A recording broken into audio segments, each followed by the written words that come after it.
पत्रकार हैं और पश्चिम उत्तर प्रदेश के मामलों के एक्सपर्ट हैं। मलिक साहब, स्वागत आपका। आप मुझे बताइए कि प्रधानमंत्री के जो दो स्टेटमेंट आए उनको आप किस संदर्भ में देखते हैं, दोनों का। स्पेशली मैं आज वाले का भी कोट करता हूं जिसमें उन्होंने स्पेसिफिकली माइनॉरिटीज के लिए क्या किया, उनकी सरकार ने ये भी जिक्र किया। और दूसरा, ये 8 सीटों पर चुनाव कैसा चल रहा है?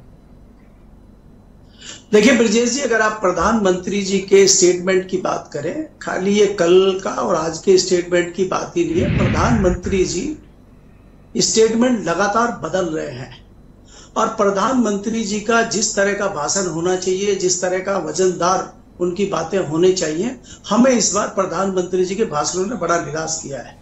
प्रधानमंत्री जी ने जो कल भाषण दिया था, जो तथ्य रखे थे, वो तथ्य को जब हमने जांच करी तो वो मनमोहन सिंह जी का एक लंबा चौड़ा भाषण था और उनमें उन्होंने खाली मुसलमानों की बात नहीं की थी, दबे कुचले दलित और पिछड़े लोगों की बात की थी कि उनका भी प्राकृतिक संसाधनों पे हक है और मुस्लिमों का भी उन पे हक है। तो उस तरह से इसका इम्पैक्ट आप क्या देखते हो इलेक्शन में? मैं इसका इम्पैक्ट असेसमेंट समझना चाहता हूँ। इस तरह के बयान का कोई असर पर्टिकुलर कम्युनिटी में होता है या नहीं होता है?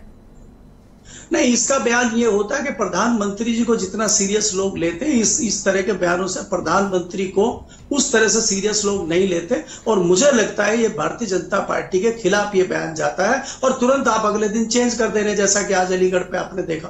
खैर, दूसरी बात, मैं अब 8 सीटों की बात करता हूं जिन पे चुनाव हो चुका है। हाँ, और दूसरी 8 सीटें वो है जी, दूसरी सीटें वो हैं जिन पे चुनाव होना है।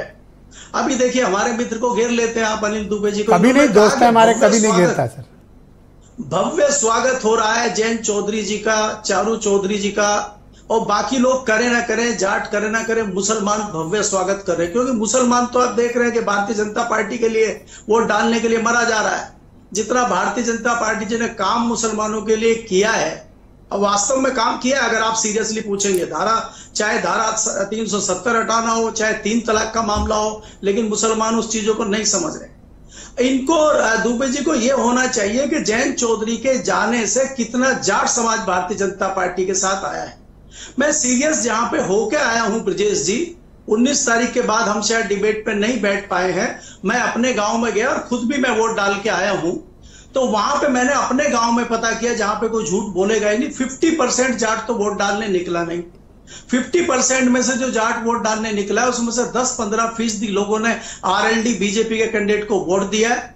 इसके अलावा उन जाटों का कहना यह था कि भाई साहब, दिल पे पत्थर रख के हमें साइकिल पे मोड़ देना पड़ रहा है।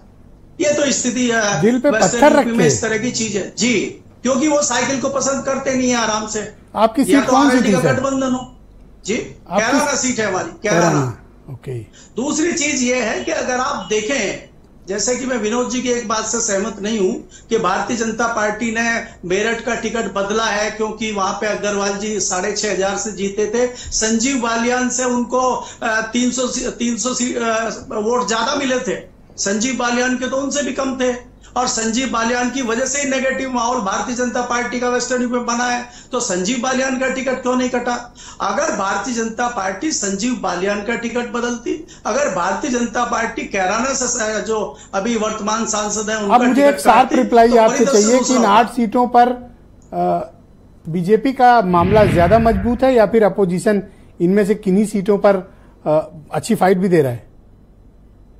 जैसे अगर आप सच्चाई पूछे, 8 सीटों में से भारतीय जनता पार्टी को कड़ी टक्कर मिल रही है और मुजफ्फरनगर जैसी सीटों पे तो हम दावे के साथ कह सकते हैं कि भारतीय जनता पार्टी नहीं, पहला वाला बीत गया।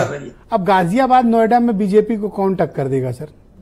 गाजियाबाद नोएडा में इतनी टक्कर नहीं है, शहरी सीट है, भारतीय जनता पार्टी यहां से जीत लेगी। अगर आप पिछली बार का वीके सिंह का वोट प्रतिशत देखेंगे, बहुत ज्यादा था, उसको बीट करना किसी दूसरे दल के बस का है मुझे नहीं लगता। लेकिन मेरठ वाली सीट भारतीय जनता पार्टी की फंसी हुई है क्योंकि वो राम को भूल चुके हैं लोग। 40 साल पुराने राम है ये। इससे पहले तो आप सीता को, रावण को संसद भेज चुके हैं, तो राम को बहुत लेट लाए हैं। तो जो युवा वोटर है, जो दूसरे लोग हैं, जो वहां का मलिक साहब हमारे साथ जुड़े रहिएगा, उनको पहचान नहीं पा रहा है। इस पर चर्चा